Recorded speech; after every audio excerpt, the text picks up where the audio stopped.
But Dad, isn't it time for illegal ham in the face? But bro, where's the banjo? Some Cleveland sports shows try to give you hot takes, but only one can give you a big old piece of hot ham.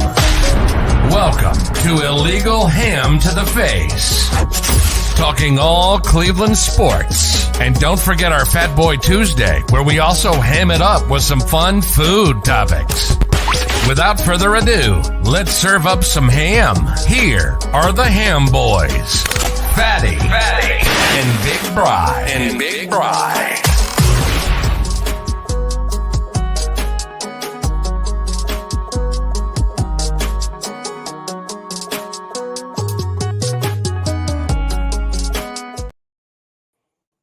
What's going on, everybody? I am that fat guy. I am here right now. Bri will be in here in a little bit. But I want to thank everybody for joining us tonight on April 4th. Spring is here. Tonight, we are going to get into the Cleveland Browns news, the Guards on their West Coast swing. We are also getting into Kincks Playoffs, which will be happening here soon. Sherry, thank you. Happy Fat Boy Tuesday to you also. We will be getting into the wings. I sat out on Twitter, and I am setting out on an adventure to try to find the best wing in Cleveland. And we're going to set the parameters tonight with myself and Big Bri. Also, we are going to talk a little bit about Masters Week. Everything's going on with that. So we're going to be hitting around with a lot of things. Also, last night with the NCAA madness. But let me bring in Big Bri right now. What's going on, big fella? Hey, nothing. There he How is. y'all doing? We are doing great tonight, buddy. Want to let everybody know that our show is brought to you by hkeehl, Lake Erie, PA, and also City Dogs Cleveland. Get a chance to follow them. I have it all in our info for this show right at the bottom, their website, how to get a hold of them, anything else. If you want to play pool or you want to adopt a dog, we're the place to be. Get a hold of us or get a hold of them and tell them that the Ham Boys sent you. So, big fella, how has your week been? We are back again on a Tuesday at 7. Nice. Yeah, I mean, 70 degrees today in early April. You can't complain about that. So, living the dream as of now until, we're supposed to get a big windstorm or a big snowstorm or something coming up in the next couple of days. But live in the moment. It's not bad. Nope. Get outside and enjoy it because it is beautiful outside. As we always used to call it, Bri, it's t-shirt time. T-shirt time. Yeah, right. You guys been busy out there on the course? We have been. We're trying to get it whipped back into shape. We did a whole bunch of aerifying and deep tining today. Is that right? And everything's been mowed, Bri, so we are ahead of schedule. Normally April 7th is our first mow, and we are way ahead of schedule. Everything has been mowed with the exception of the rough. So right now we're just trying to piece everything together. We brought the deep tying guys in today. They did all the fairways, and we're ready to do greens probably tomorrow before the rain hits. And after that, once the rain hits, you know how work turns into a swamp, and we can't do anything for 2 days. So right, that's where we're kind of at, Other than that, no, everything's going good out there, Bri. It's that time of year, buddy. Spring's here. Everybody's chomping at the bit to get out and do something and, be outside. Cold, cloudy, dreary Cleveland, Ohio. So if you really want something to do, you can always come join us April 25th at Melt Barn Grilled for the Ham It Up for Multiple Myeloma Research Foundation, or as we like to call it here, Hamming It Up for Cancer. That's the hashtag that we are going to be using for this. And I got all the brand right here. Right there it is. We will be there. We will be talking Browns draft, and Matt Fish, the CEO / owner and creator of Melt, wants to talk some Guards baseball with us also. So it's going to be a good time there. We always positive. Jay is going to be there. Sherry is coming there. I'm going to run a poll on what kind of sandwich I should get, Bri. Leave it up to the people. Hopefully they pick something that you wouldn't normally pick. They have an impossible sandwich. I'll eat or try anything. You know that. I believe you. Absolutely. I mean, that's what we're going to leave it up to. Here a little bit later, though, we're going to have to get into wings today, Bri, because I got started on Twitter. I'm going to switch over to Facebook here in a little bit. We have started collecting who has the best wings in Cleveland, and I will be going out and tasting. Now, this is going to be a marathon. It is not going to be a sprint. We hit places, but don't expect in like 2 months, like it's going to be like this is going to be the top list here. Gotta give me a little. I gotta space it out. All right, fat guys got space. I feel like we need like a monthly update or something like that. So I maybe check in and say, hey, these are the places I've been. Out of those places I've been to over the last month, here were the really good ones. Here were the so-so ones, and this one I probably wouldn't go back to. So, yeah, we'll have to do that over the summer.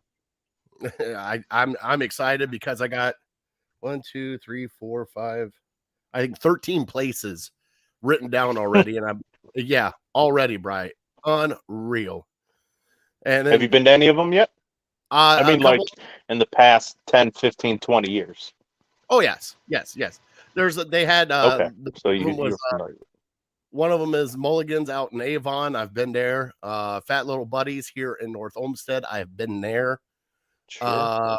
Where was the other one that I've been to that I've had the wing? Oh, Dina's in Old Brooklyn, or in Brooklyn. It's Dina's Pizza. And Bri, if you've never had Dina's Pizza, you got to go there and try some Dina's Pizza. It's right off. That sounds fantastic. Right off of, I believe it's Ridge. And instead of going south towards Parma, go north towards Cleveland.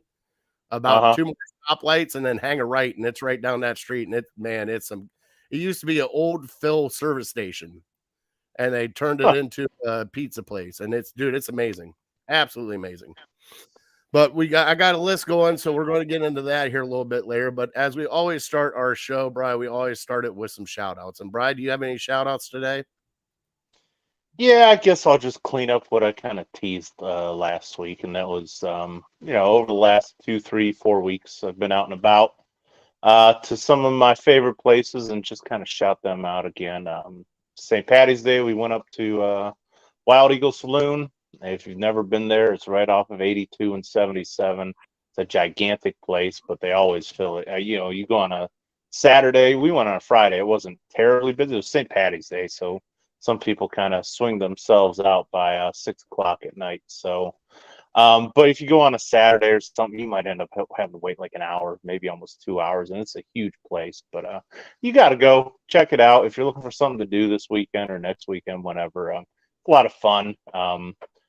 Great live music, one of the best live music places. And that kind of transitions me to Thirsty Cowboy. I went and saw a concert there. Maybe 2 weeks ago on a Friday, and between Wild Eagle Saloon, Thirsty Cowboy down here in Medina, I think those are two of the top live music bars that you can go to. So if you're starting to get the itch, I know we got patio season coming up. Just being outside and getting the feels again of some nicer weather and having a good time, staying lighter out longer. So Friday night, Saturday night, go check out one of those places. I think I had another one, but I can't remember it now. I'll let you know if I remember it. All right. My shout outs this week, I got to shout out the Cleveland Monsters. Took the family to the Cleveland Monsters game on Sunday for Puck for Paws. Bri, it was a blast. The kids loved it. And man, oh man, did they put on a show for everybody. I can't thank Cleveland Monsters. Can't thank City Dogs Cleveland. Cannot thank the Cleveland APL. It was a great show from what I was told. Rumor was there was over 500 dogs there. Anybody and everybody in the pup station on the other pup side. And Bri, they had like the pup cam going. I seen corgis. I seen little French bulldogs. I seen Shih Tzus. I mean, it was dogs everywhere. And the funniest one that I seen was almost like Lil, Bri. And she was down sitting on the glass behind the goaltender on the one side, and this dog would not stop barking. It just barked at everybody that came by the glass. It's like easy. That'd have been my dog for sure. But man, it was a blast. The kids had a great time. Like that, it was their first ever I wouldn't say sporting event because we took them to like a Lake Erie Captains game and things of that nature. So it wasn't like Sure. their first one, but like this was like their first like big like being in the queue or Romo Fijo or whatever you Rocket Mortgage Field House. Yep. They were up, got to see the Jumbotron, which Charlie was just enamored by that thing. He's like, Dad, I'm like, that is the biggest video game screen ever. So they had a blast, and you know, something it went all without a hitch. The other shout outs that I missed last let's see here. March 20th was my little brother Joe's birthday, and tomorrow is my best friend, my real little brother Junior, is going to be having a birthday tomorrow. Guys, shout those two out. I love them to death. Miss them. Can't wait to see them. I think we're having family Zoom this weekend, so that might get a little interesting on a Friday or Saturday night with those knuckleheads.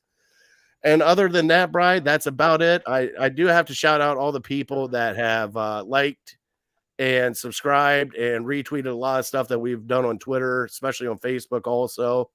I appreciate all you guys doing that and helping us out, getting the word out there for our events and everything that's going on with us, especially the chicken wings, Bri, because the chicken wings just took off and it got into a dark, deep hole, and we'll see what happens. So, and one more, my mom's here. Hi, son. My mom is officially retired, Bri. As of last Friday, she had the party, everything else. So congratulations to you, Mom.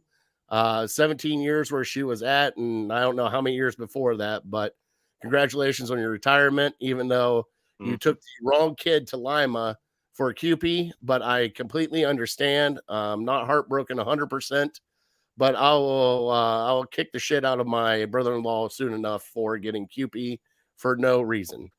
So on that note, and Chris is here, by the way, so I gotta say He that. said, let's dance. I see that. We're definitely going to dance, me and him. I was kind of upset by that one. Like, oh, you guys are getting QP, huh? Oh, that's nice. That's nice. What's the that? Yep. Perfect. Why don't you just call me while you're eating it too, so I can hear you chomp on it? Amazing. Yeah, one of these days we'll have to go out there. I don't get out to Lima a ton, but sounds like if you're in the area, you got to make a special, even if it's 15, 20, 30 minutes out of your way, special trip down there. Oh, yeah. Yeah. They're just one of them? No, there's 3 of them. There's one on the west side, one on the side, and one downtown. So all in Lima. They're all in Lima. There's nowhere else, just Lima. And Craig Nally is here. What is going on? Kev? What up, Craig? James. Everybody's saying happy to mama. That is awesome. Yeah. James, because I love tea, but 40 minutes for me, it's delicious. James has had it. He knows. All right, Brian. Okay. So other than that, the only other thing that we got to really talk about is the Top Dog Tailgate for City Dogs of Cleveland, May 20th. Still accepting donations, $10 donations. We are about halfway covered for everything. So please, Craig, thank you for the kind words to my mom. About halfway there. So you guys can please help donate anything you can. It would be much appreciated. Definitely a good time there. May 20th from 1 to 7 p.m. Get a hold of us here. Message us on Facebook or Twitter or YouTube. I get all the notifications and we'll get you set up with how you get a hold of us for donations. So, Brian, here we go. You ready for some trivia? Let's do it. All right. And brand and music and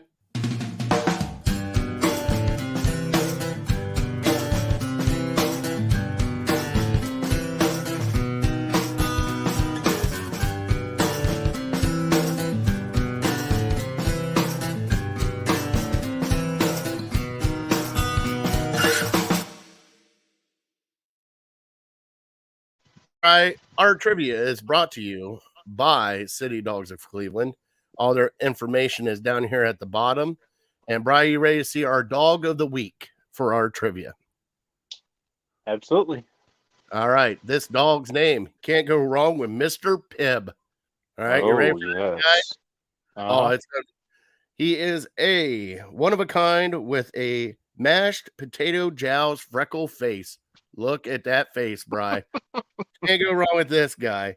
Little nub and Wow. tail. He is a bulldog boxer mash of cuteness and is pretty and incomparable. He is adorably quirky personality at the match, which can be soft and earnest with people. He loves his toys, charming, and let's see here, charming, evanescence.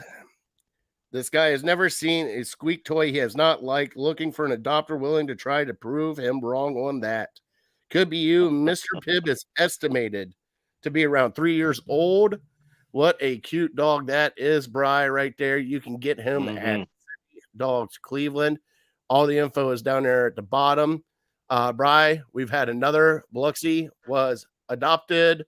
So we've had 4 dogs from our show being adopted every time. And Beth sent me this one. She goes, "You're going to love this cute little smash face." And I was like, "All right, here we go." So right there, it almost looks like Lil Bri a little bit. A little bit, yeah. Same colors, yeah. Just it looks like he needs a cheeseburger though. We got to fatten him up a little bit, get him to a good home. Yeah. If my wife would let me, I'd fatten all these dogs up, but she won't let me, Bri. It's the toughest part about it, seeing these dogs every single week. I know, and I want to help them out so much, and that's why we help out how we can to get them adopted to somewhere very nice. Greatly appreciate anybody that adopts these, and if you go there and say, "Hey, I'm here from the Ham Boys to adopt a dog," they'll treat you very nicely, and we appreciate them for being behind us for this show. So this is the way we can help them out a little bit, is especially cute little faces like that need the exposure and need help. But man, God, I want that dog now, Bri. This is killing me. Every week, this is killing me. People at City Dogs, they're doing God's work, and they are bringing these dogs in. And if you think about it, these dogs, these pets, they can complete a family. You don't know how much love you can give a dog until you have one. So these dogs, the rescues, we have a rescue, you have a rescue. I swear, the rescue we have now is just seems to be so much appreciative of everything, and so it warms your heart giving them a home, and they give it back tenfold to you. Yes, they do. Princess is downstairs working on a rawhide right now. I had to stop at PetSmart on the way home, so of course I can't stop there. Spoil them. And what's really funny is the one bone I was looking at, Bri, because I got a Beagle Basset. There was like a 4-foot bone hanging up there, and I looked at it real hard. And I'm like, just to see what Mom would say when I brought it home. But I didn't do it. I didn't pull the trigger. She's got one of her little rawhides downstairs, just gnawing the hell out of it. So, all right, Bri, it's your turn for trivia today. All right. It is my turn. Yes, sir. What are you hitting me with today? I got some college basketball with the tournament finishing up yesterday. And kind of being an off year to where UConn is obviously a big name, but not many big names in this year's Final Four. So my question to you is, over the last 5 seasons, there have only been 2 schools that have been to multiple Final Fours. So give me those 2 schools. I'll give you a strike or 2. 2 schools have been to multiple Final Fours. Multiple Final Fours the last 5 years. Why is it I feel like you're setting me up for something that, like a little, like, just, all right. I like it. Mm-hmm.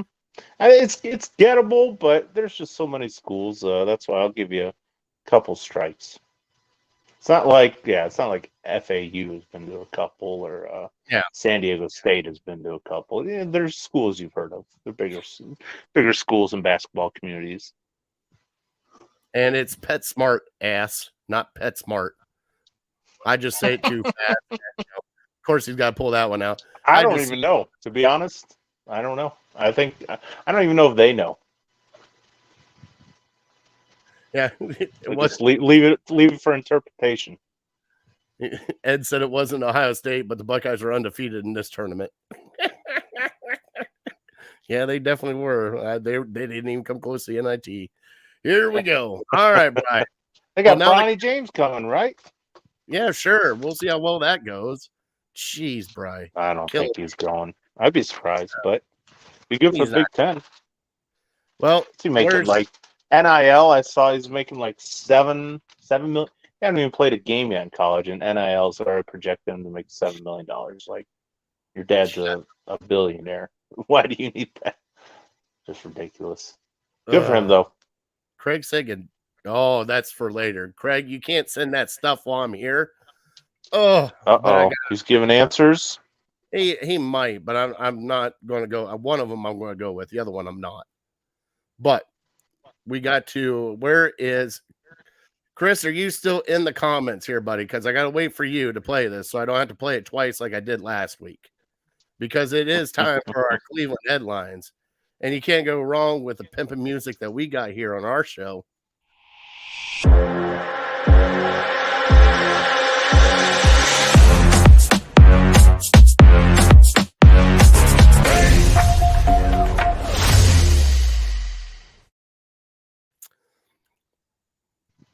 Justin asked why he's got to be an ass for a clean question. You're an ass because you go after my co-host and me sometimes because I'm fat, and it's all right. We still love you. It's not.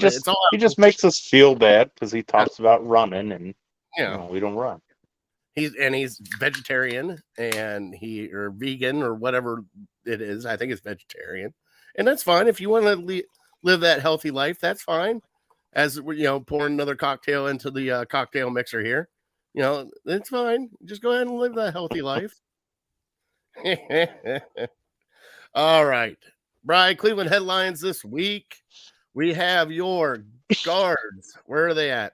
Guards are on the West Coast swing, Bri, and they are playing some stellar baseball right now. Right now, they are 4-1 on the West Coast. They went 3-1 against Seattle and now 1 up on Oakland, playing again tonight. Last night was a 12-11 victory. But the victories there in Seattle, Brian, I got to ask you, because they were talking about the pitch clock. One of those games, I am not joking, was only 2 hours long. It was the 2-0 game that the Indians won with the 2 home runs from Josh Naylor and Anderson and Menez. So, Brian, got to ask you about the clock. Have you watched any of the games with the pitch clock yet? I know they're late games for us. I mean, they're going off at 10 o'clock. It's hard to stay up for those games and watch the game. There's no chance I can make it up. I mean, if I really push myself, I can. I'm an old man. We wake up early, so 10 o'clock is awfully late. Assuming that I could even get these games. So I've seen highlights. I've seen other games, and I still like it. Some people say it's now taken too fast. You're not going to please everybody. So I understand if some people say, well, I drive from an hour away and I only am there for 2 hours to see a 2-hour game, and then I got to drive an hour back home, so it's not worth it to me. But I'm thinking at the same time, like, that's about how long Cavs games are. Cavs are 2.5 hours. So, it's just people like to complain sometimes. I still like it. I'm still on board with the pitch clock. I think it adds an extra element. If they wanted to add 1, 2, 3 seconds to the pitch clock just to give the pitchers maybe a little more time, I'd be fine with that. But some of these games are just, I apologize to the baseball purists out there, but they're just boring to me. Our first game against Seattle, where the Guardians didn't get a runner to second base until the 9th inning, you're telling me you have fun watching that? Like, nobody can hit. I don't know. If you really enjoy those pitchers' battles, then so be it. But for me, those stinker of games, let's get through them. Let's get some drama in the late innings, and hopefully somebody can put up a run. But as far as the first 5 games go, I mean, I don't think they could have gone any better. And this is me sitting here, and I was very, I don't know if upset's the right word, but I was just very frustrated after that first game. Like, it's been a trend over the last several years that whenever the Guardians/Indians are on national TV and they get a lot of eyes on them and people are excited for them, it seems like the bats just go completely dead. And again, they went completely dead. They gave us nothing. You and I could have scored as many runs as the Guardians did on Thursday night. But, kudos to them. They rebounded and, maybe starting to get a little more comfortable and in some of these games and some of these spots. But But I mean, unfortunately, we have to wait till the playoffs. We have to wait till there's a couple big games throughout the season to where, we're going to be going up against prime pitchers, number one aces in primetime games where there's a lot of eyes on it. So you only get a couple opportunities like that every single year. And I thought we'd let one fall by the wayside, but here I am being a Debbie Downer, and the team's 4-1 on a West Coast trip. So I'll stay positive. I'll turn it back over to you. I mean, but a win's a win right now, and I know we still got like 158 more of these. What I understand, it's a grind, especially with baseball. You and I both talked about cutting baseball down to like starting at Memorial Day, shutting it down in like beginning of October, and just kind of doing it that way. Or even like just take out the whole month of April. Like just start in May. May is when you should start playing baseball. At that point in time, everything's growing. You're not going to get any more snow days or anything of that nature that you get with freak weather. But, we get the perfect days. This is what's going to suck. We get the perfect days for guards to play baseball here in Cleveland. And when they come back, almost guaranteed it's going to be a snowstorm, Bri. Can almost guarantee it. It's going to be opening day is going to be 38 and spitting grapple at people downtown. And that's what's going to happen. The only time you ever hear that word is when it's happening during a baseball game. Never heard of grapple, is it, or grovel? I think it's grapple. I think you're right. I think you're right. But honestly, that's the only time I ever, when it's a football game going on, I've never. It's just crappy weather. But baseball's got a word for everything, I guess. Hey, all I gotta say, Bri, is keep it up. Especially with McKenzie out. I guess there's rumblings that there's some more, hopefully, Bri, some more signings coming up here soon. I guess from the rumblings, they're close with Tristan McKenzie, and they're close with a couple other people too. So it looks like they're trying to lock up some young talent like Jimenez to kind of help out with good God, Jose. So lock them up, especially young talent when you can, and see what happens. So that was one signing, the Jimenez signing, that was almost a little surprising for me. And I don't claim to be a baseball diehard or anything like that, but they signed Jimenez, and they signed him to, I think I heard, the second biggest contract in Guardians Indians history. And I'm just like, I knew this guy was good, but is he really that good? And maybe it's just the Guardians just doing what they do, and they know if they try to pay him in 2 years, they're not going to be able to afford him. So they want to wrap him up early and just hope that he continues to progress. But, in what did I hear? He finished 6th in the MVP voting or something last year. Is that right? And he's only 24 years old, Bri. 24. Shame on the Guardians. Shame on baseball for not promoting this guy better then, because I guarantee the average, even sports fan in Cleveland, probably couldn't pick him out of a lineup. So if this guy's really that good, let's get him out there. Let's start promoting him. Everyone knows Jose Ramirez. I was called Martinez. Jose Ramirez, but other than that, Shane Bieber, we're probably going to lose him. Everyone knows those faces, but start promoting these guys a little bit better so the city can get behind them. Well, we'll see what happens. I just can't wait till they come back to Cleveland, Bri. Got to, next week, I think it is? I think Friday's the home opener. I don't know what time it is, though. Well, hopefully it's not 9:00 at night, because that would be a horrible thing for Cleveland. Normally they do the home opener around 1:00. It's like a 1 or 2 o'clock pitch. So like afternoon, probably like Michigan, Ohio State. You don't want the fans to get too inebriated. Yeah. And hey, Sherry, I am a Josh Naylor fan too. Big boys got to root for the big boys. I rooted for Kirby Puckett all those years.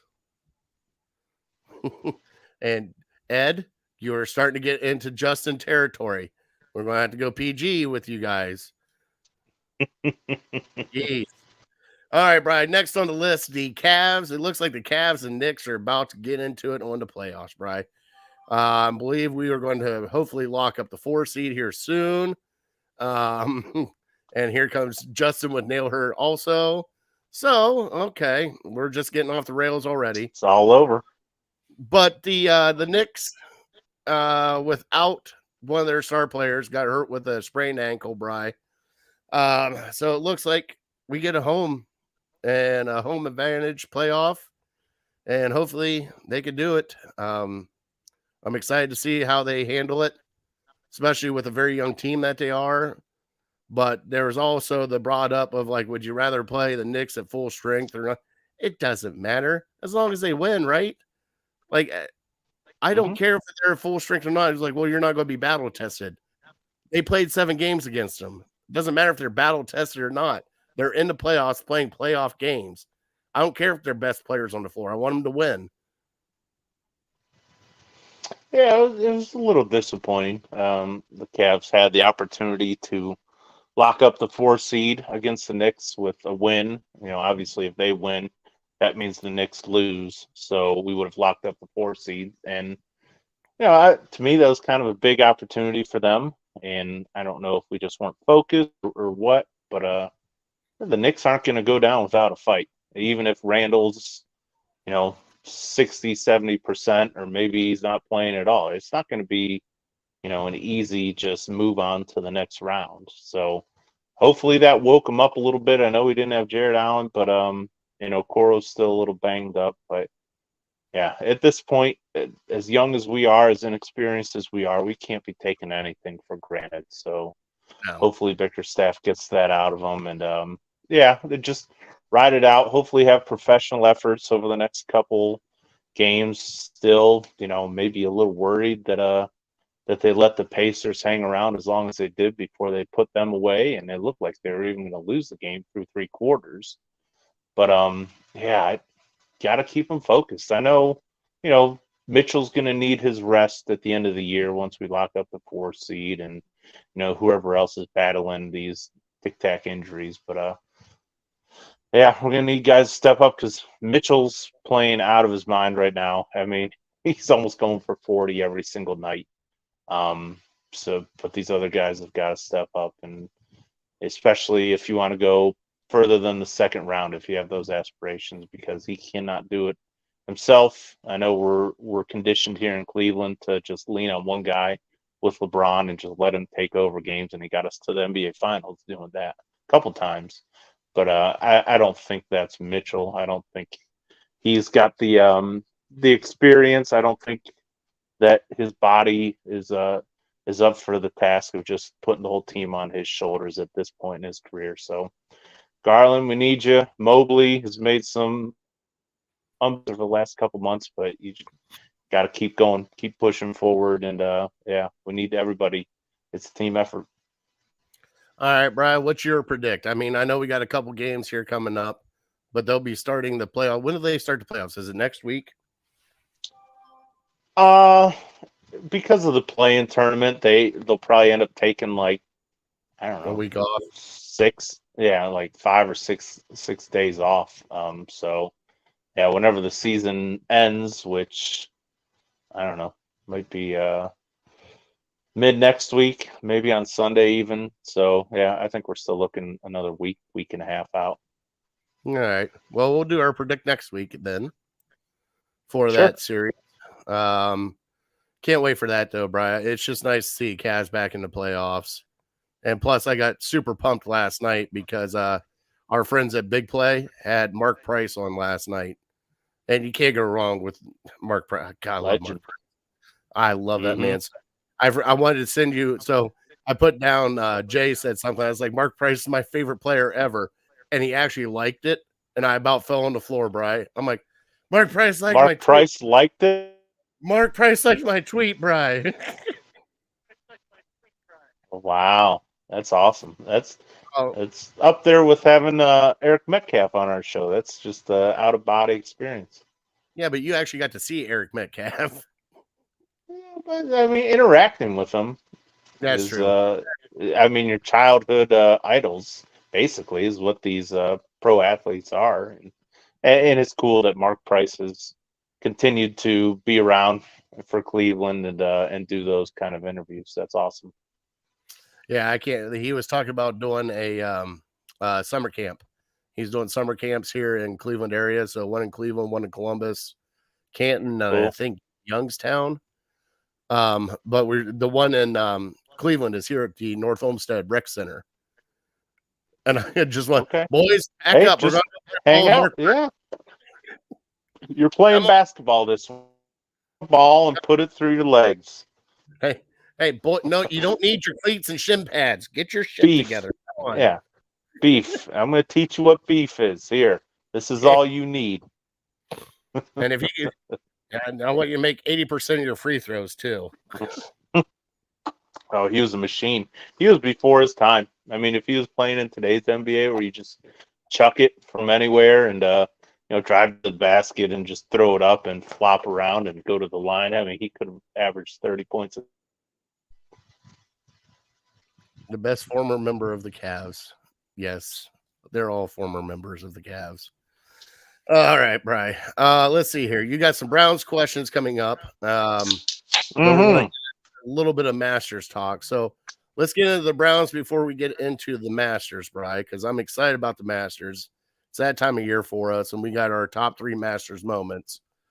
So we got the Browns, we got Fat Boy Tuesday, and then we got, Masters. So you had right now Browns topics. Michael Woods blew out an ACL practicing with Deshaun Watson, is out for the year. Not a huge blow, but it's a blow enough that it's a wide receiver. I mean, it's depth. I mean, I think he's like 7th on the depth chart, but it's always one of those things you don't want to see a guy get hurt, especially when he's training and trying to get himself better. So other than that, we just send out prayers to them. Bri, fire away with the questions, bud, because you said you had 9 of them? Here we go. Yeah, I think we got 9. And if you want to get into discussion about them, if you want me to answer them first and give you some time to think about them, I can do that. But kind of just to see where you're at with the Browns offseason right now, because not a whole lot going on. For the most part, we have our team in place other than, unless they make some deal for DeAndre Hopkins or Odell or something, which even doing that, I don't think should change your view on the team. But maybe some specific questions. Like my first one is, so, the Browns lost some key guys free agency last year. Well, this past offseason, but they haven't really signed with anybody yet. So, first question is, Davion Clowney, John Johnson, do you want any of them back, or are you completely done? Because you probably get them for a discount at this point. I'm done with Clowney. The only reason why is the bullshit last year of only wanting to play on 3rd down, and I understand that was kind of a slap at Joe Woods and kind of how everything was going, but I don't need that bullshit on my team, Bri. We already got enough bullshit. John Johnson, no, not really, because you signed him. When we signed him, Bri, you and I were so excited about that signing because we thought we were getting a really good safety. And when he came here, it was like, who is this guy? Like, there was nothing. He was there. He played solid, but it was just okay. I mean, you got Kareem Hunt still out there, correct? Yep. I mean, I think they're looking to move forward from Kareem Hunt because they got Jerome Ford, who they really, really, really like. And I think they want to give him the ball and see what he can do. I don't see anybody else unless it's one of our corners that we had the plethora of that, did really good for us. But other than that, Bri, I think they did the great thing of bringing I wanted to bring this up to you last week. I think the best thing they did was bring back Anthony Walker. I think that bringing him back into this team, especially after the injury he had, but just knowing what kind of person he is and just how mental, like he plays the game. He's one of those guys that will put the guys in the right position. And if not, he'll hold them accountable. He'll be in their face. I just kind of like that kind of signing that they needed there. I mean, yes, they could upgrade and get somebody better, but I think having them in that room with them will help them out a lot, Bri. What about you? Do you want Clowney or do you want any of these guys back? Well, with the Anthony Walker, you're kind of foreshadowing, but we'll get there. We'll stay on topic. Yeah, I would like to have Hunt back, believe it or not. I know he didn't have a great year last year, but I almost blame Stefanski more for that. I don't think Kareem Hunt has lost a step or anything like that, and I still believe deep down, even though he requested a trade last year in training camp, I think Kareem Hunt wants to be in Cleveland. He wants to be a Brown. He really wants to be here when we turn this thing around because I mean, Kareem Hunt grew up a Browns fan. He's like you and me. I mean, if I played for the Browns, I wouldn't want to leave, especially if, I guess maybe 10, 15 years down the line, it might be nice to have a couple extra $1 billion. But in the moment, he's made a lot of money. So I think you bring him back. Yeah, I like having Jerome Ford in the mix too, but they didn't use him at all last year. So we really don't know what we have with him. So I'd be cool with, having Chubb handle 60%, Kareem handling 30% of the workload, and then maybe give 10% to Jerome Ford. Yeah, I it's not that I don't want Kareem back. It has nothing to do with that. It's just you drafted Jerome Ford for a reason. It was going to be the heir apparent to either Hunt or Chubb, and you got to give him playing time. Now they did with kick returns and everything else. He did get a couple games where he got on the field as running back. I mean, with Ernest Johnson gone to Jacksonville, I think it is, right? Mm-hmm. Would that kind of frees up that room a little bit? And don't get me wrong, I would love to have Kareem back. I would. I mean, do you think the Browns made him an offer? Like little hush hush, like here's what we're wanting to pay you. And he's just testing free agency right now to see if he can get more because everybody's trying to get more money, Brian. It's not about taking a hometown discount. Everybody wants to get paid what they want to get paid. No, I honestly don't think the Browns have made an offer to him at this point. Now, maybe after they see that he's gone 2-3 weeks without signing with a team, maybe they'll start having discussions on like, well, we would like to have you back. You're good for the locker room, and we just got to make it work with our salary cap. So he's obviously going to have to be underpaid to play here, and so yeah, hopefully those discussions go well because, like I said, I believe he wants to be here. And it might not be the best career move for him, but I think of Kareem Hunt like I think of you and me. I think he's a fan. I think he desperately wants to be a Brown, and it probably just breaks his heart knowing that he has to go somewhere else. Yeah. Chris said Kareem Hunt or McKinnon.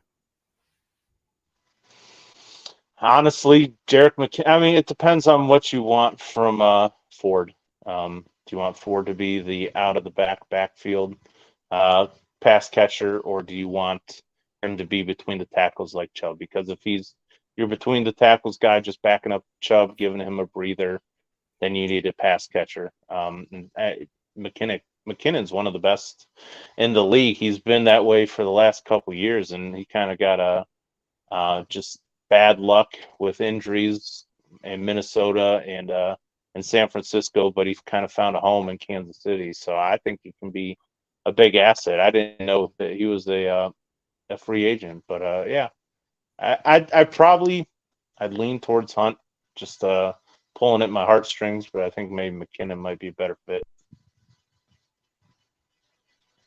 All right. All Now, right, Ed, I got an next. I know. All right. I just want to let Ed know. Ed, I see your question. We will ask that question at Fat Boy Tuesday. So go ahead, Brian. Cool. All right, we'll move it along a little bit. Here we go. Your hierarchy of the Browns organization. Give me your top 3 most important people for your Cleveland Browns. And it could be front office, it could be coaches, it could be players. What are you thinking?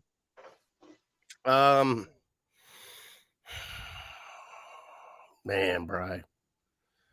Well, tops has got to be Andrew Berry.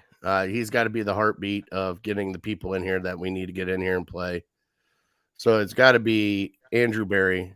Still don't know what the hell Deep Potesta does, but man, they love him. I don't know why.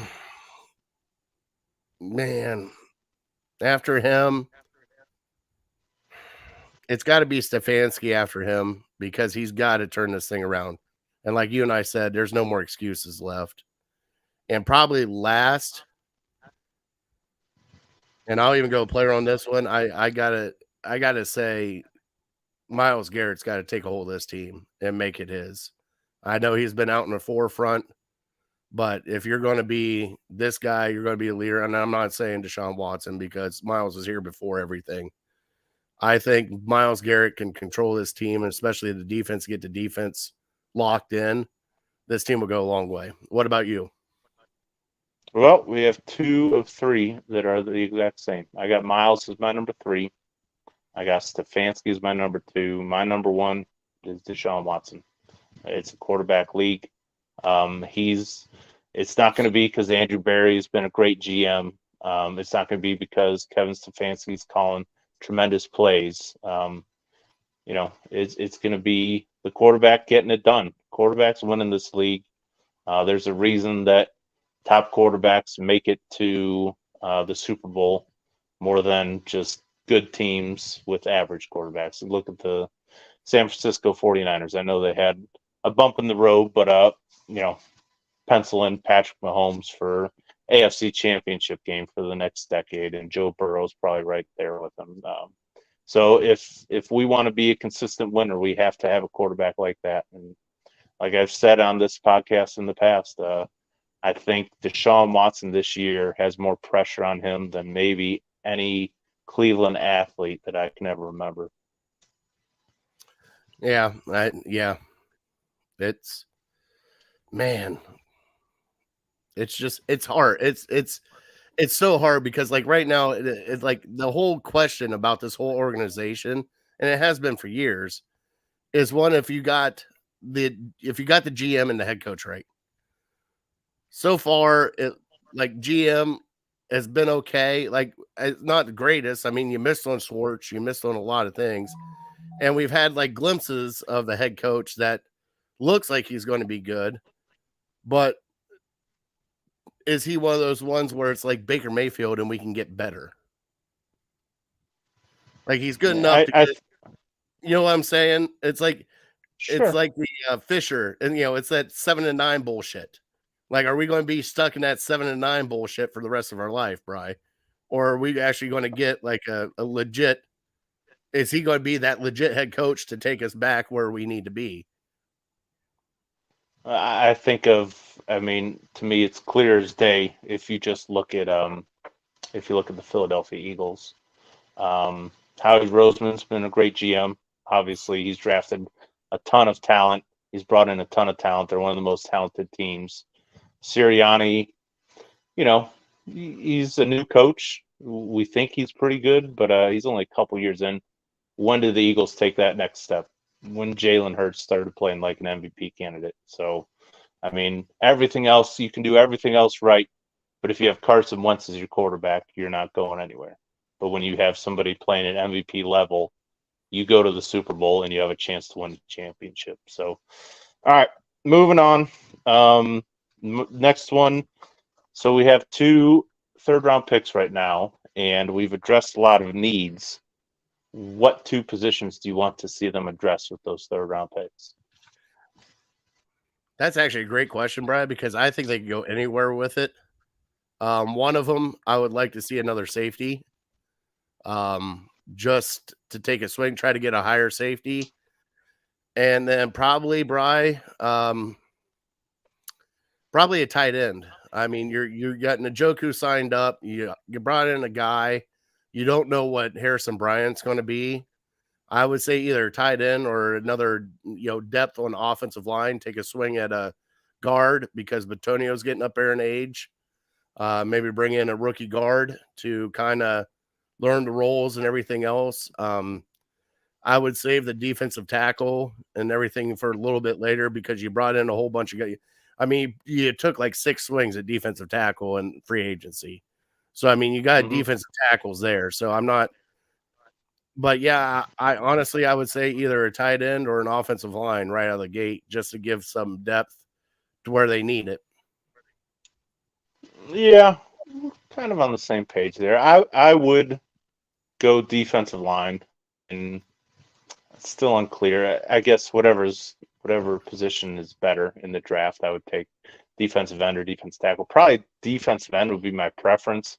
And just the thinking there is you haven't found the guys you're looking for. You hope you have 2/4 of that defensive line spoken for with Garrett and Tomlinson. You should be good there, but the rest is just a crapshoot. And the more at bats you get at the plate, the more likely you are to hopefully find somebody. So, still not completely sold on Obo, but yeah. So I'd take either a defensive lineman or, like you said, an offensive lineman. I mean, it sounds crazy, but Batonio's getting up there in age, a little long in the tooth. Teller really didn't have a great year last year, and we're paying him a ton of money. So as this salary cap becomes more of a problem, do you really want to be paying your two guards $25-30 million, especially when you have a great offensive line coach who can develop some of these young guys? And I'm not saying you draft them and you plug them into the starting lineup. You let them sit behind Batonio and Teller for a year or two, see how they develop, and then if one of those two guys becomes expendable, you just freed up $12-15 million. And Chris, I know they just got a guard. I know they signed a guard. Sherry is with you, Bri. Let Bryant marinade. I get it. It just seems to me like the best thing that they could do is get in the trenches. I mean, you kind of shored up your wide receivers with Elijah Moore and all that stuff. And I don't know. I mean, Bri, it's always been a crapshoot. Like, I didn't think they were taking Martin Emerson last year. And I flipped out on a show saying, what the hell is this? Like, they're not, why are they taking a corner? They already got 14 of them. Like, that wasn't what, I was expecting. And it just took me for a loop. So they might even button hook us and take a running back there and be like, okay, here we go. All right, we're off and running. And Martin Emerson is the perfect example for you take the best guy available. Oh, yeah. He wasn't really last year. He turned into a need because Greedy Williams didn't really pan out. But yeah, if you can find guys like that in the third round, I don't care what position he plays. So next question, if you could get out of one contract without any penalty right now, who are you getting rid of? Plead the fifth. Why is that? I am not getting into that one. So you don't want to get out of any contracts? No, right now, I'm Or do you have an answer and you don't want to say? Why? What are you, friends with these guys and you're afraid they'll text you and be mad at you? I have an answer and I just don't want to say it, Bri. There's your answer right there. Okay, I got you. You don't want to hate on a Buckeye. That's Casey. By the way, next week Casey will be joining us for some Browns talk here later on. So Casey Kinnaman's going to be joining us. He's a contributor for Dogs Pound Daily. He'll be joining us next week. But Bri, fine. I know he's supposed to be the franchise quarterback, but if I could get out of it, I'd get out of Watson. Denzel. Okay. Hey, another one. Forecasting to another question I have down the road. We'll leave that for later. I had first one that came to mind was Njoku. Just to pay him that type of money. Yeah, to pay him that type of money, and he's not even. I mean, is he a top 10 tight end? And you just saw what I forget what team Darren Waller went to, but he went for like a third or something like that, and that's a top 3 tight end in the league. And we're paying this guy $15 million. So Njoku was my first thought, and like Casey said, Denzel Ward, I could be talked into it just because we're paying him a ton of money. Now, obviously we're living in the real world to where if you get rid of a guy, you have to replace him with somebody. So am I 100% comfortable having Emerson and Newsome being my 2 starting cornerbacks? Newsome, maybe not so much, but I have high expectations for Denzel Ward. I expect him to be a top 5 corner, and I don't know if he's lived up to that, but probably my answer would be Njoku. No, hold on. Okay. Now that you bring it back, I'll take my hate for certain people out of this. And I can agree with Denzel Ward because injury prone. I get that. Okay. the one that I would do, and honestly, Bri, and now that I start to think about it, Conklin, I would get out of that contract quicker than anything. That guy is hurt all the damn time.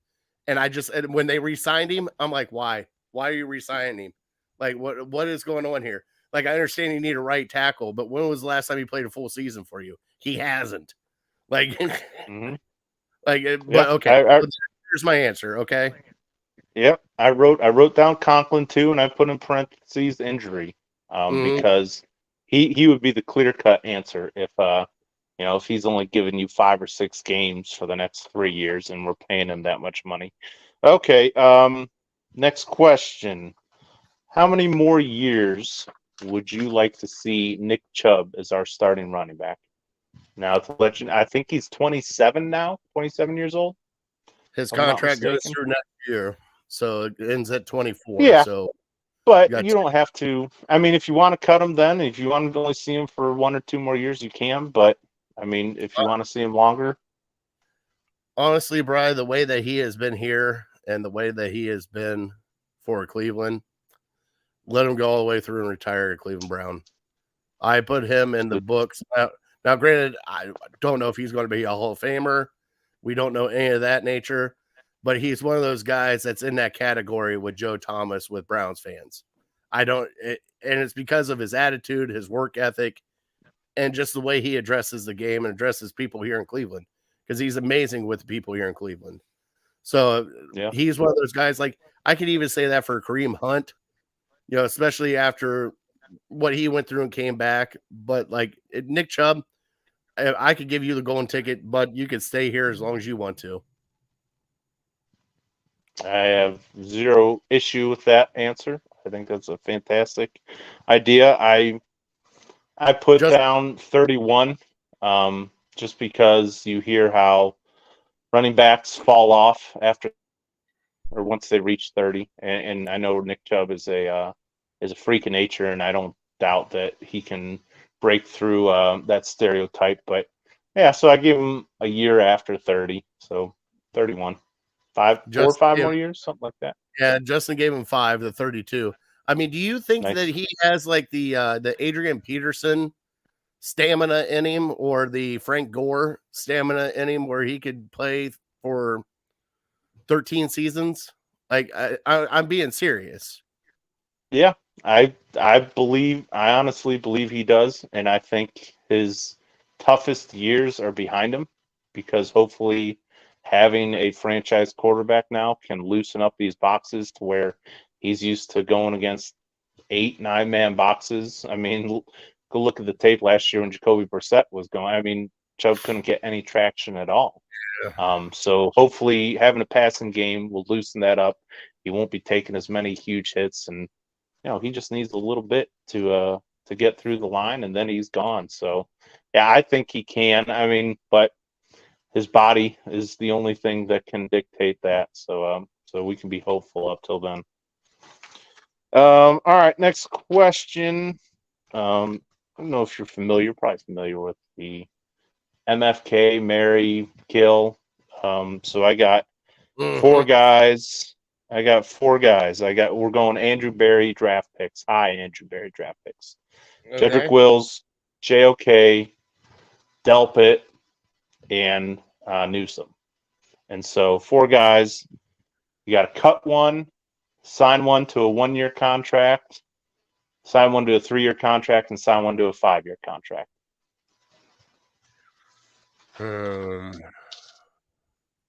So it's Wills, Delpit, JOK, and Newsome. Let's get the cut out of the way. Who are you getting rid of right now? JOK. Wow. Okay. 1-year contract, Jedrick Wills.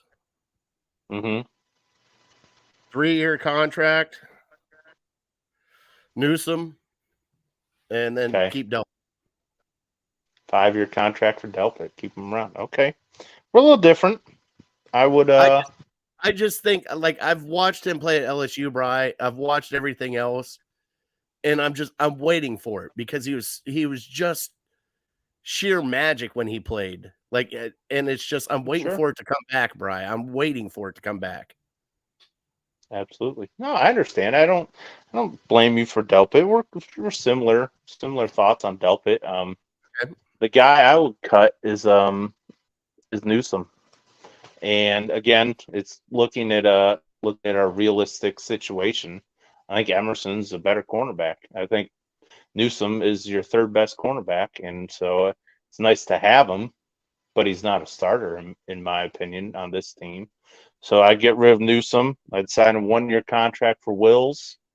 You just hope that in time you can find somebody better than him because he's kind of, mediocre sounds harsh, but he's about, kind of an average left tackle Yeah. to me. And then Delpit, I'd give him a 3-year deal. And then, believe it or not, the guy you're cutting, I'll keep for 5 years. And it's maybe not so much what he's done in the past, but still believing in his potential, like you said with Delpit, and hoping that Schwartz can get the most out of him, and not saying that he's going to stay 127 pounds linebacker for the rest of his career. Hopefully, he puts on some weight and can still keep his speed, but kind of trusting in Schwartz and trust his development. Okay. I get it. All right. I got, I think 2 questions left. 3 questions left. Okay, and yep, we'll go through them quick. And one of them, this is one you touched on before, the best and worst moves of the offseason this year. Best move was Anthony Walker, I believe. Yep. Worst move. Man, Bri, I don't think they really had a bad move, like a super bad move. I mean, maybe not re-signing Hunt would be a bad move, but I mean, so far I've been kind of in agreement with everything they've done. Sure. Yeah, What I'm about you? with you. Yeah, it was hard to find a worse move. What I put down for the worst move is not getting more of a sure thing opposite Myles Garrett, his defensive end. I think you kind of got like a lot. You got a guy who flashed, but we might not be able to count on him at all. He might not even be a starter by the end of next year. He had a couple nice games and we threw money at him. So yeah, I would have liked to maybe get a veteran that you could count on. If you're not looking for a real long-term solution, maybe just finding somebody that could be good for you for this year that you could count on. And then the best move I said was hiring Jim Schwartz. Big fan of Jim Schwartz. I think he brings accountability and discipline into that locker room, and yeah, I was very happy when that happened. All right, now I'm sure we'll touch on this again as stuff starts to develop. But what are your expectations for him this year?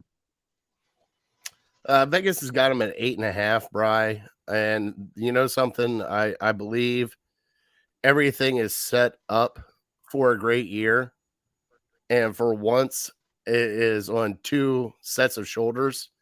It is now on Deshaun Watson and Kevin Stefanski, and we're only going to go as far as they go. If they can come to a happy medium and figure out what the hell they're doing, and if that's the biggest thing, is if Deshaun Watson can get back to where he was. It's been 3 years, Bri. We're coming up on the 3rd year of him being that player.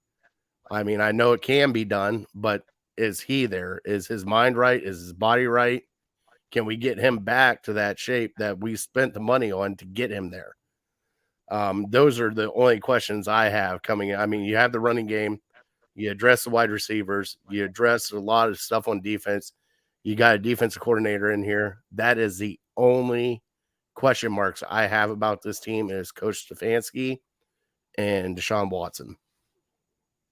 So give me a number. Do you what is your expectation? How many wins, or do they make it to the Super Bowl? Or do they make it to the second round? Where are you at to where this is the baseline for me to be happy? Okay. Can I give you 2 scenarios? If you must, yes. Okay. First scenario, if Deshaun Watson comes back to form and he's playing like a franchise quarterback, I believe this team can win 11 games and maybe get to the AFC championship. Okay. I remember you said that before. Yep. Second, okay, and this is the second one. If he cannot get back to form and Stefanski can not get on the same level with him and not get this team going forward, this team could actually go down in shambles like you wouldn't believe, and I can see like a 6-win team because everybody will be barking and just giving up, right? I mean, I think it's either all or bust with this team because I have a feeling that if they start a losing streak and if it's 4-game losing streak, I don't know if they can snap out of it because it'll be like last year with everybody in the papers, with John Johnson III in the papers saying that this team's not hungry and blah, blah, blah, blah, blah, blah, blah. It'll be that all over again, Brian.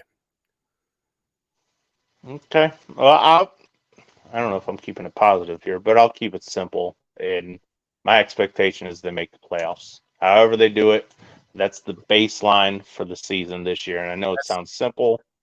That's where I'm at. Yeah, you have to make the playoffs.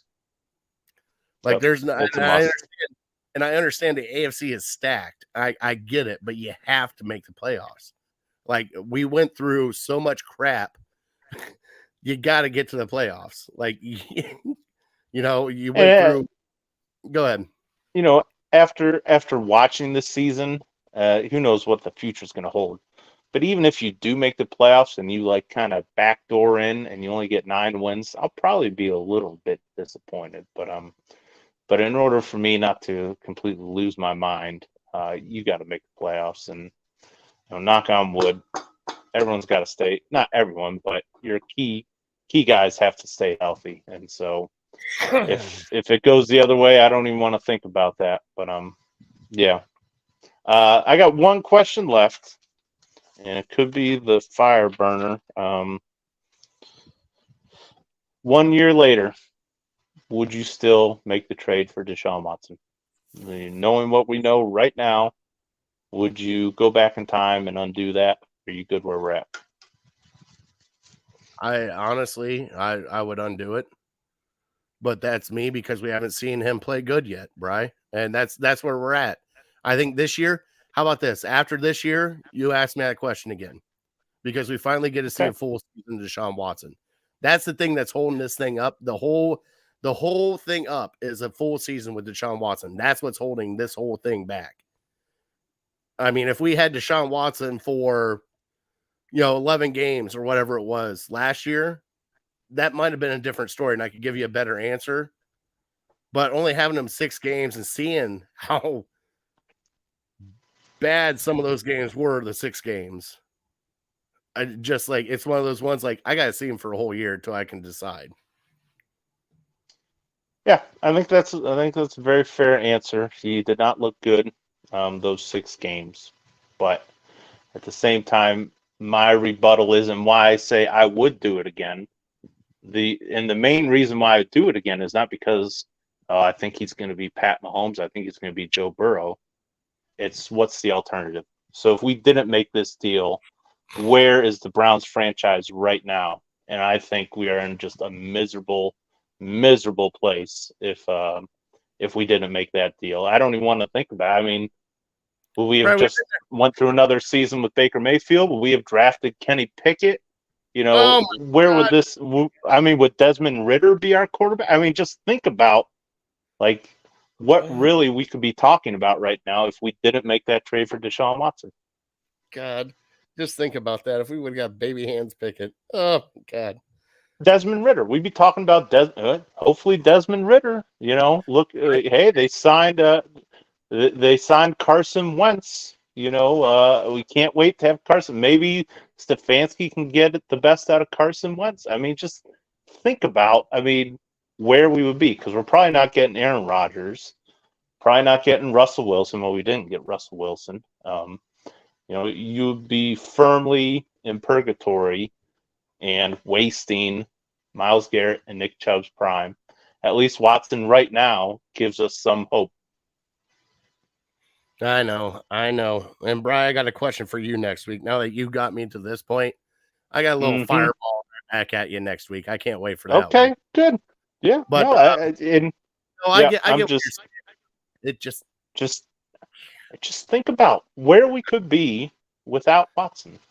And you know something, I Brian? know it sucks. It sucks. Go We're back- relying on him so much, but back we are. 3 years. We're back where we started. I don't know what to tell you.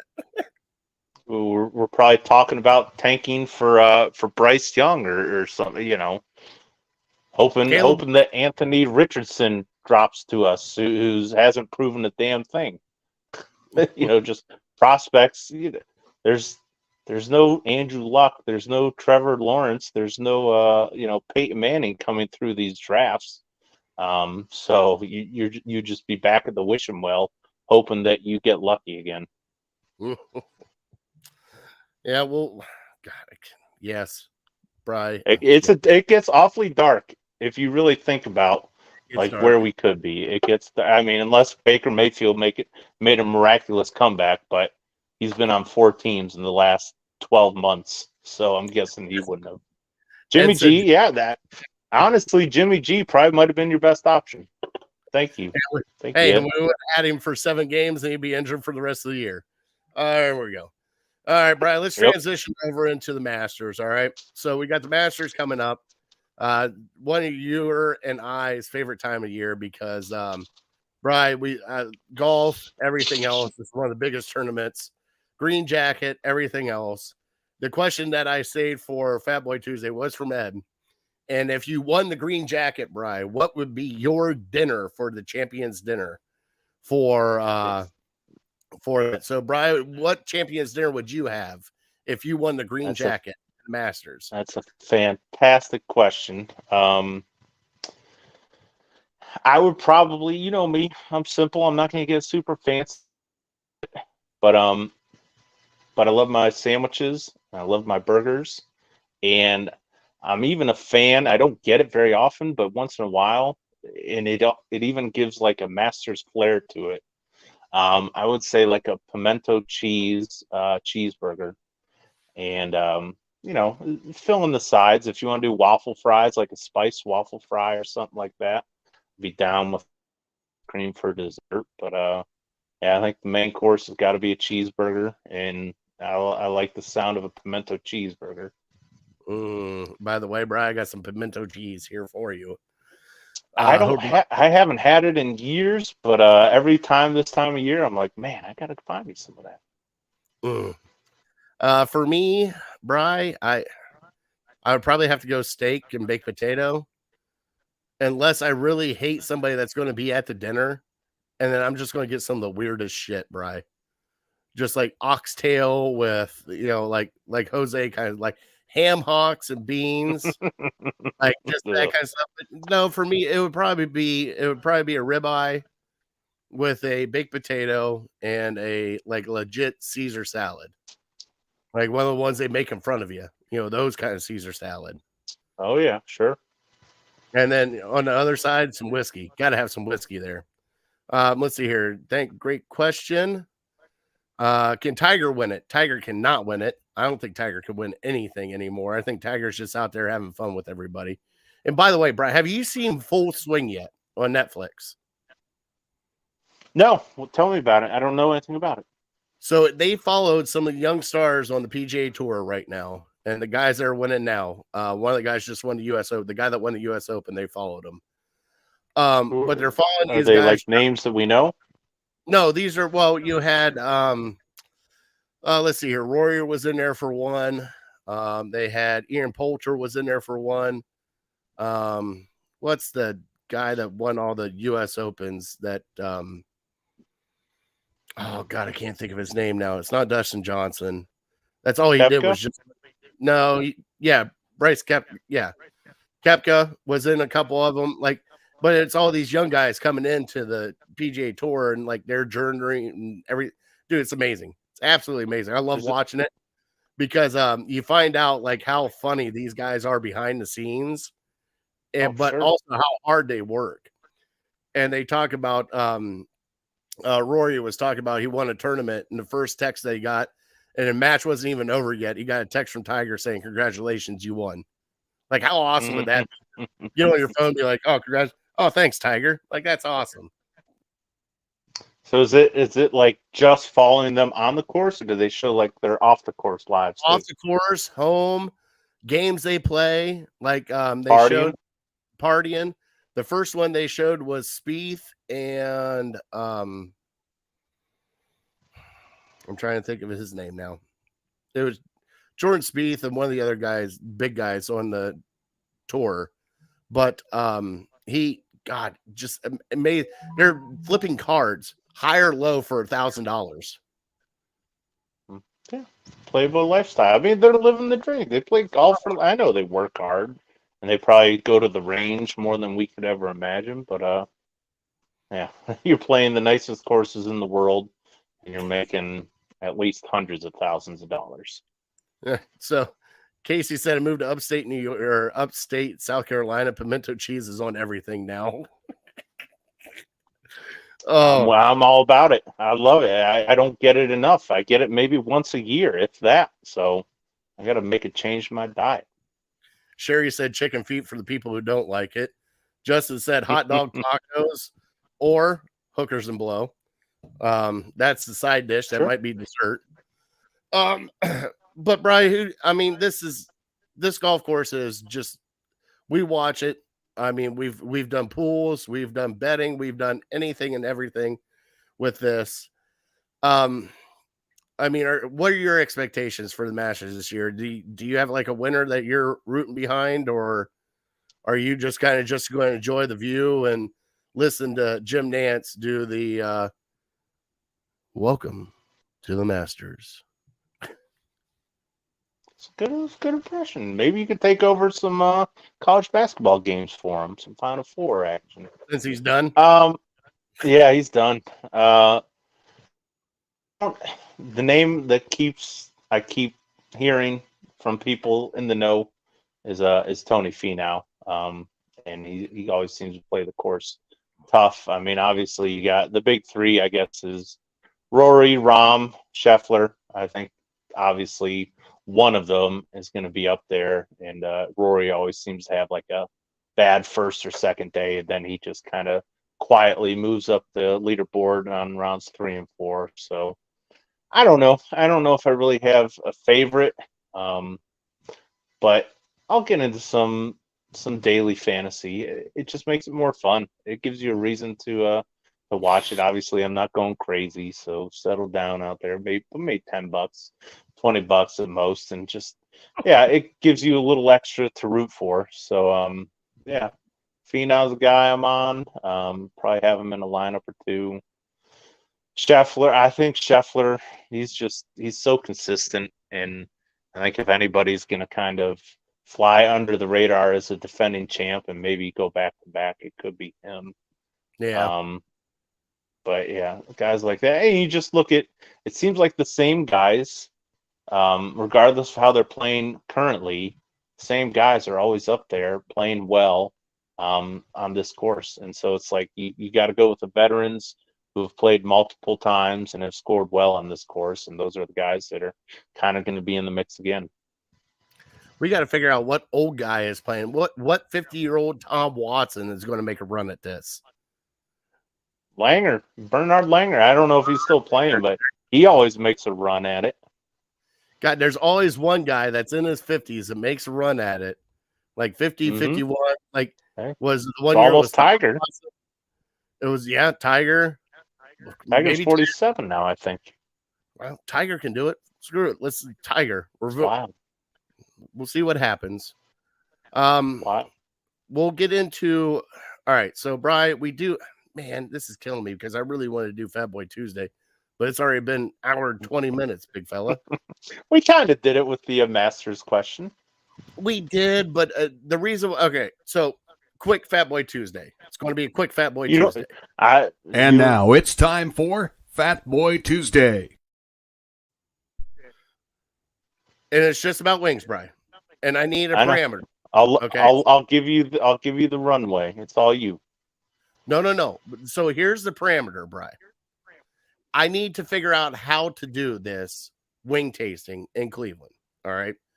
Do I go all one flavor and try to pick the best bite of the wing? Or do I go best wing per spot. Like go into a place and say, what's your best wing? Whether it be barbecue, a dry rub, whatever. Give me your best wing and then judge it that way. Because we talked about the guy from Barstool does all just cheese pizzas, right? Right. All he does is cheese pizzas. That way it's a plain base and he can go from that. But there's so many wings out there and so many great flavors that I don't want to take away from that. That's a good point. Let me start out by saying I think the most important thing is this is going to be more demand from you. I think you have to eat it there. I think if you get it to go and you take it home, whether it's a 15, okay, that's got to be the most important thing.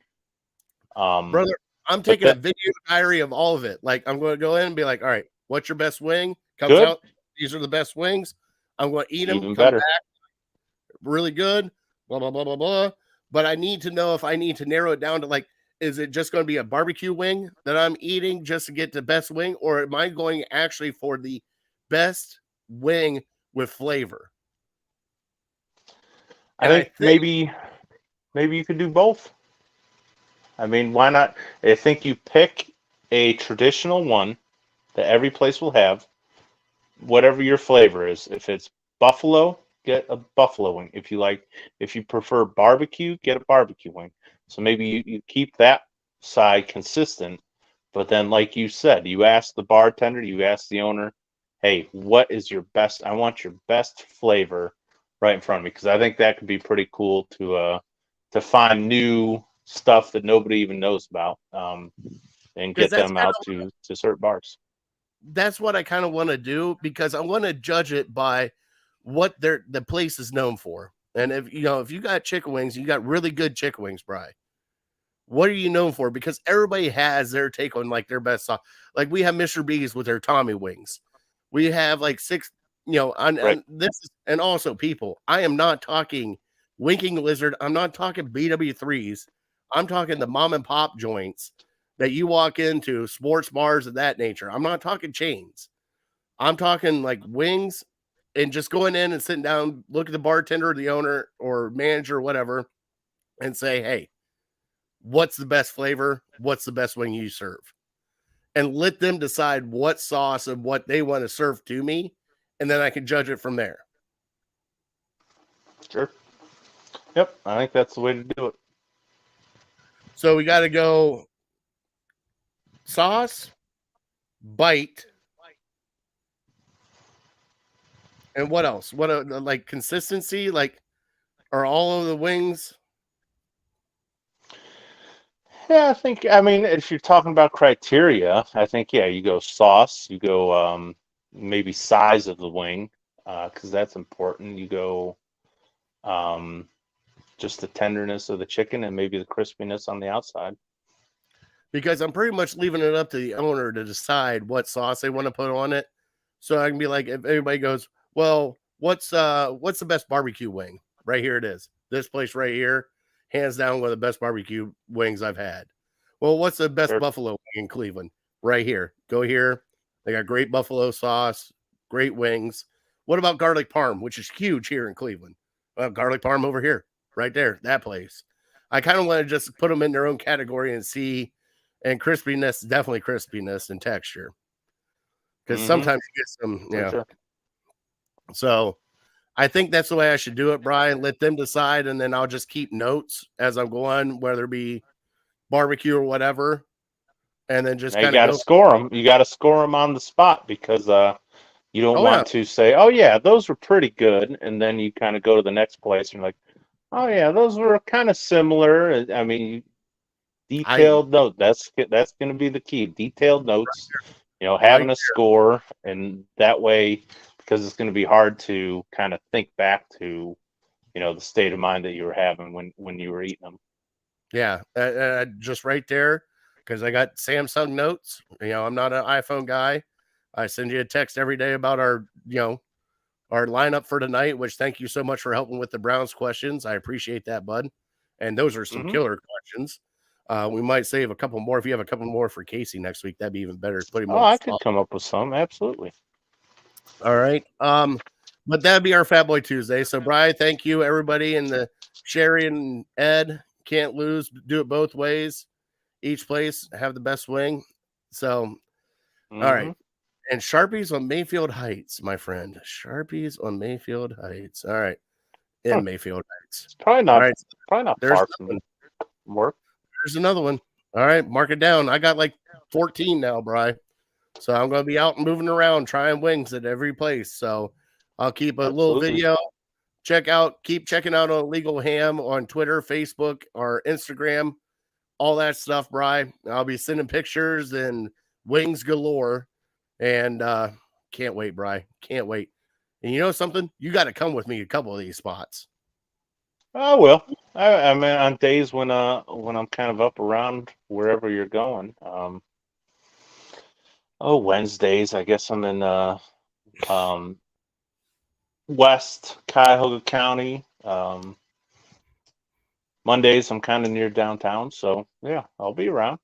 You let me know, and I'll find you because the kids are going to be out of school soon, and it's going to be perfect. There we go.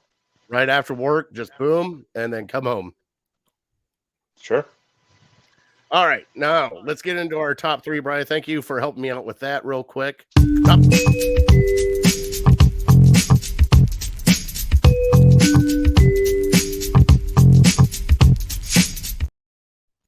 All right, our top three, we're going back to the Masters with Masters moments. And we'll do a quick top three. Now you're talking like just no matter what, like our favorite moments from the Masters growing up, just watching, doesn't matter what it is or who it was. Right. Memorable moments. It doesn't have to be great. It could be bad. It could be Greg Norman blowing his giant lead. Things that you remember watching, moments that stick out to you. Don't go back to, well, I was 2 years old and I was told that this happened. Yeah. Stuff that you actually watched. All right. So, number three, Bri, the shot from Bubba Watson out of the pine straw with what looked like his driver. That one shot that I think it was 16, where he 10. just nailed it right 10, right next to the pin, just roll right up, tap in from the pine straw. Cannot beat that shot. Number two, Bri, was the ace on the par 3 tournament from Jack Nicklaus's grandson when he was caddying for him. You remember that one? Sure. So that just the par saw it 3 yesterday. Can't love that one. And my number one, and I still, no matter what happens in my mind, my number one is that Tiger chip. That slow running down the hill, Tiger chip, and then it just gets the edge and then falls in. And just how the crowd exploded, Bri. And that's probably one of my best memories. And I'm not even a Tiger Woods fan because I love that Phil won it and Bubba won it because they're left-handed. But just watching one of the best golf shots you'll probably ever see in your lifetime was right there, just to judge the speed on those things. Unreal. What about you, bud? Nice. Yeah. Well, you went even more specific than I did. But I was kind of, maybe not one particular shot, but a hole or an experience. So my number three was Jordan Spieth, and it's not a good one. It was his implosion on number 12, I think, the par 3, where he had a big lead, and then I think he put 2 in the water, and then after that, game was on, and he was just completely rattled, so he didn't stand a chance at winning that. After that hole, my number 2 is going to be Tiger. Got to have a Tiger moment. I go back to 97, his first one. It was just a complete domination. I think he won by 12 or 15 strokes or something like that in 97. Yeah. And just his complete coming out party. And you're like, okay, this guy's legit. He could be one of the best ever. And just, you don't see that. Just think of today. If somebody wins by 10 plus strokes, at the Masters, it's just unheard of. So I had to put that on there. And then my number one kind of goes back to the one you were talking about, and that's the Bubba Watson and Louis Oosthuizen playoff. It was a playoff, and you don't see that very often at the Masters. I think that's really cool when it does happen. And yeah, Bubba hitting that shot from the pine straws, and it was a wrap after that. And it's something that I root for every year. I just, regardless of who I'm pulling for, I just hope it's going to be a good finish. You hope that somebody's going to go to 18 tied and need a birdie to win it. And we don't get it very often. Usually somebody can par out or can bogey out and they win it. But, to go to that last one and everything's on the line, I think that's pretty cool. Ed said Nicholas winning at 46, Tiger winning his first Masters, and Tiger winning the Masters in 2019. Like honorable mention, you always have like the old guys, like the Mark O'Mara Masters that he won as an older guy. Like I said, the Tom Watson run. Oh my God, the Tom Watson run was it was magical. Like it was all the way up to the last day. It felt like too, because it wasn't he still in contention until like 16, and then it kind of fell apart on him. You might be right. I can't remember that one very much, but I'm sure. Yeah, I remember him making runs when he was older. Yeah, yeah. Sure. There's always one veteran, one savvy veteran that comes out and just makes a run. Like you're looking at the leaderboard, you're like, the heck is Mark O'Mara doing up there? Next thing you know, he's there on Sunday, and you're like, geez, he has a chance. And Hel Cabrera, I remember that he was in his 40s when he won. Yeah, kind of coming out of nowhere.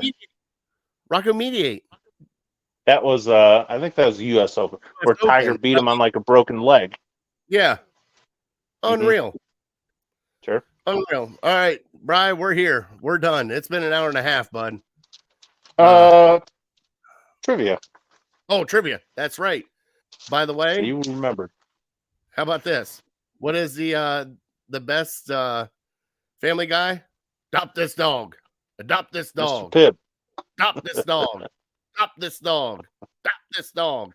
He is Mr. Pibb. He's 3 years old, and look at that face. Can't say no to that face. All right, Brian. Trivia. All right. I asked you last 5 years. Give me the 2 schools that have been to multiple Final Fours. All right. First one, Villanova. There you go. You got one. Got one. Number 2. Did Craig give you Villanova? No, that's the one I was going to guess. Oh, okay. Virginia? Not Virginia. There's strike one. It's not Duke. It's not. Is it Dookie? No. North Carolina? Not North Carolina. Strike 2. Hint is they did it the same year that Villanova did it. They both did it in 18 and 22. Is it a blue blood? You could say that, sure. What I would consider a blue blood. I think so. I mean, they're a very good basketball program. Gonzaga. Not Kansas. You're a defending champ from last year. Close.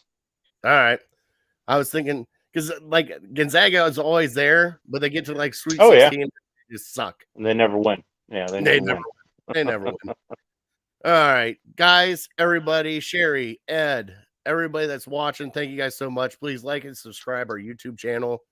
Appreciate everybody watching. All the comments, Justin, Chris, questions. Bri, thank you so much for the Browns in the top 3 today.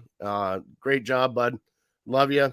Yep. Like I said, the 25th, we got 3 weeks. We got a special guest next week. Casey Kinnaman is going to be joining us for some Browns talk and maybe some Fat Boy Tuesday, and then we're kicking him off. And then other than that, Bri, that's it. We're here at the end of the show, buddy. God bless them. God bless.